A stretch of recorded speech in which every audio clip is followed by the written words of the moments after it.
네, 안녕하세요. 아는내과TV의 내과 전문의 유두현입니다.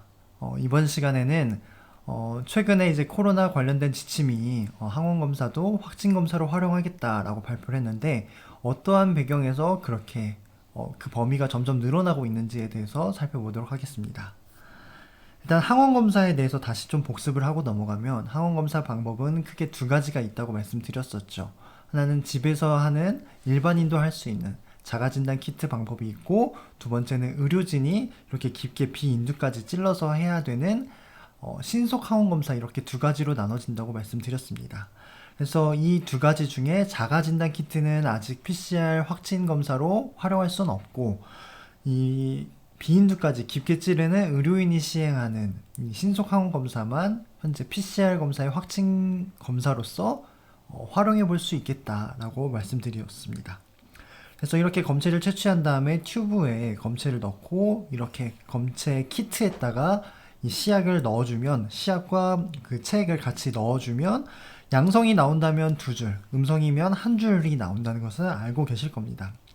그 원리를 살펴보면 일단은 바이러스 항원이 이 키트 안에 이렇게 떨어지면 이게 삼투압의 원리에 의해서 바이러스가 이렇게 쭉 진행을 하게 됩니다. 진행을 하게 되는데 테스트 라인, 즉 첫 번째 C라고 보여져 있는 이 라인과 테스트 라인에는 만약에 바이러스가 있을 경우에서는 이 바이러스가 딱 달라붙어가지고 빛을 내게 되거든요. 그래서 빛이 반짝반짝 빛나면 이 두 줄이 나타나게 되는데, 만약에 음성이라고 할 경우에서는 한 줄만 나타나게 되는 거죠. 근데 만약에 이 두 줄이 아예 나타나지 않았다라고 하면 그 키트는 불량이기 때문에 다시 검사를 시행하셔야 되는 겁니다. 그래서 이 항원이 있다, 바이러스, 내가 코로나에 걸려서 실제로 지금 바이러스가 증식하고 있다라고 했을 때 이게 그 핵산을 둘러싸고 있는 N 단백질이라는 건데, 이 N 단백질이 이렇게 테스터기에 결합을 해서 빛을 내게 되면 두 줄이 나타나게 되고, 만약에 결합하지 않고 그냥 지나친다면 여기에는 빛이 안 보이겠죠. 그래서 빛은 하나만 보여서 그럴 경우에는 한 줄로만 보이게 되는 그런 원리를 활용하고 있습니다. 과거에는 대한의사협회에서 신속항원 검사를 이제 신뢰하지 않았는데, 그 이유 중에 하나가 의료인이 아닌 일반인이 활용을 할 경우에서 항원 검사 결과가 부정확할 수 있다라고 하고, 아직 우리나라 같은 경우에서는 코로나에 대한 유병률이 높지 않기 때문에 그럴 경우에서는 민감도가 떨어진다. 실제로 서울대병원에서 민감도가 한 1년 전만 해도 17.5%였다라고 하면서, 유병률이 이렇게 낮을 때는 그 민감도도 40% 20%밖에 안 된다라고 얘기를 하면서 신뢰할 수 없다라고 했고, 그것을 신뢰하기 위해선 전제 조건이 이렇게 두 가지가 있어야 되는데, 바이러스 양이 일단은 환자가 증상이 있는 시점에서부터 2, 3일 뒤에 측정을 해야 된다라고 얘기를 하고 있고, 코로나 확진자가 많은 나라, 적어도 유병률이 10% 이상은 돼야 된다라고 하고 있습니다. 근데 마침 지금 어저께 보니까 누적 확진자 수가 약 600만 명이고, 그 비율로 따지면 전 인구의 12%가 우리나라가 지금 현재 코로나에 걸린 상황이거든요.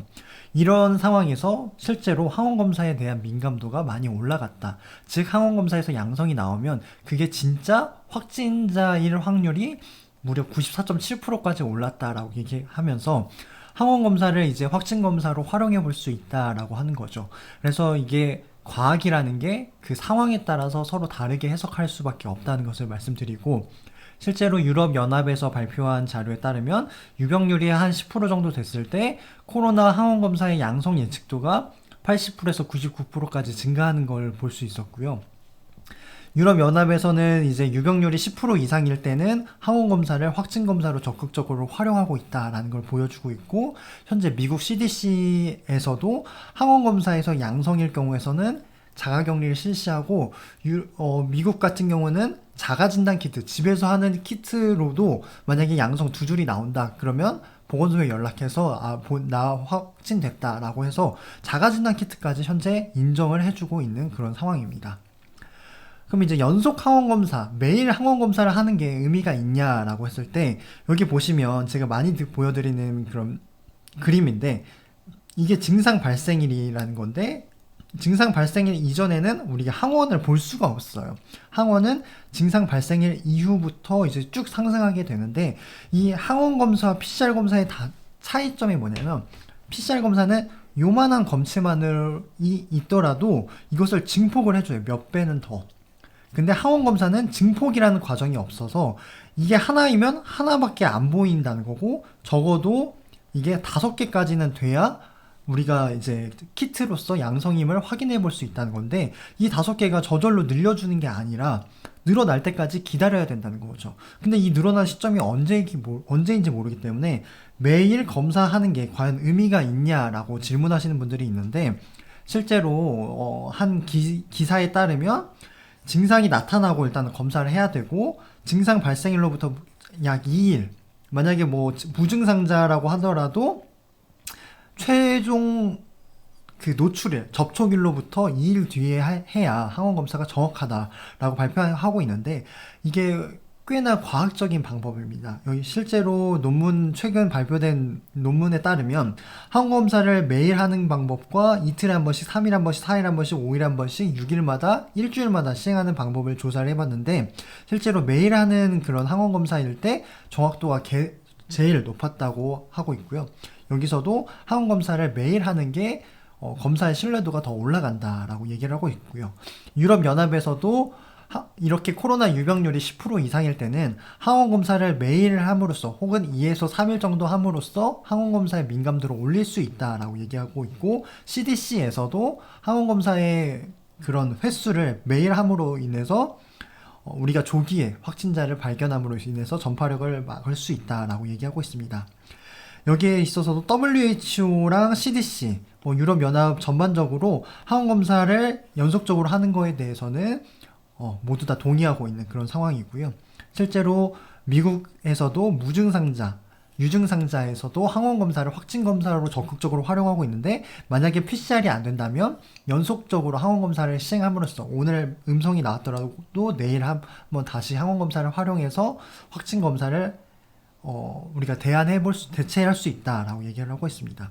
또한 제가 이제 지난 시간에 말씀드렸지만, 우리 항원 검사를 활용할 때 10일 이후에는 위양성 가능성이 높지만 10일 이전에는 이 항원 검사에 양성이 나올 경우에서는 전파력이 여전히 남아있다라고 말씀드렸었죠. 그래서 미국 CDC에서는 일단 5일 동안 격리를 하고, 5일인 시점, 격리 5일 시점에서 항원 검사를 한번 해서 만약 항원 검사 양성이라면 추가로 격리를 할 것을 이제 의무는 아니지만 권고하고 있다라고 말씀드리면서 제가 이제 제언을 했었죠. 그래서 7일 동안 격리를 하고 나서 격리 마지막 날에 항원 검사를 실시해서 추가로 3일 동안 격리를 할지, 아니면 뭐 다시 일상생활을 해도 될지, 이런 것들을 결정하는데 활용하면 좋을 것 같다라고 말씀드렸습니다. 자, 이제 마지막 주제로, 이제 구인두 도말 검사라고 해서 학부모님들께서 굉장히 많은 관심을 가지고 있는 주제일 텐데요. 실제로 선별진료소 같은 데 가면 아이들이 굉장히 비인두 도말 검사를 이제 받기 전에 굉장히 막 공포스러워하는 그런 부분들을 볼 때마다 마음이 아프더라고요. 그래서 보면 구인두 도말 검사를 현재 이제 교육청과 질병관리청에서 이제 뭐 회의를 통해서 시행해 볼 수 있다. 꼭 PCR 검사를 비인두로 안 해도 된다라고 얘기를 하고 있는데, 구인두 도말이라는 게 뭐냐면 이쪽 편도 쪽에 이제 긁어가지고 하는 검사인데, 이 검사를 해도 되지만 예외 사항이 있다. 이런 경우에 한해서만 해라.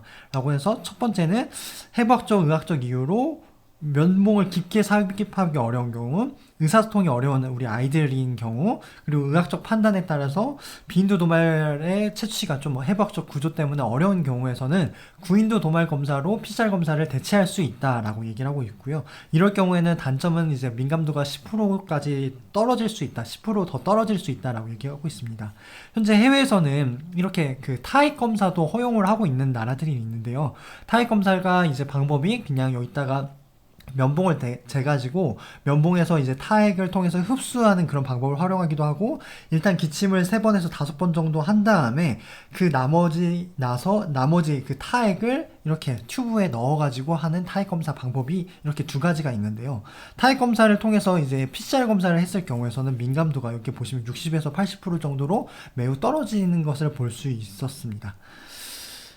하지만 실제 이제 유럽에서는 실제로 타액 검사를 통해서 항원 검사를 시행해 볼 수 있는 그런 시약들을 몇 가지 허가를 해놨는데, 아직까지 우리나라에서는 현재 이제 2건이 심사 중이라고 하고 있지만, 식약처에서는 공식적으로 이 타액 검사를 통해서 어떤 PCR을 활용한다거나 항원 검사를 활용하는 것은 현재 인정하고 있지 않습니다.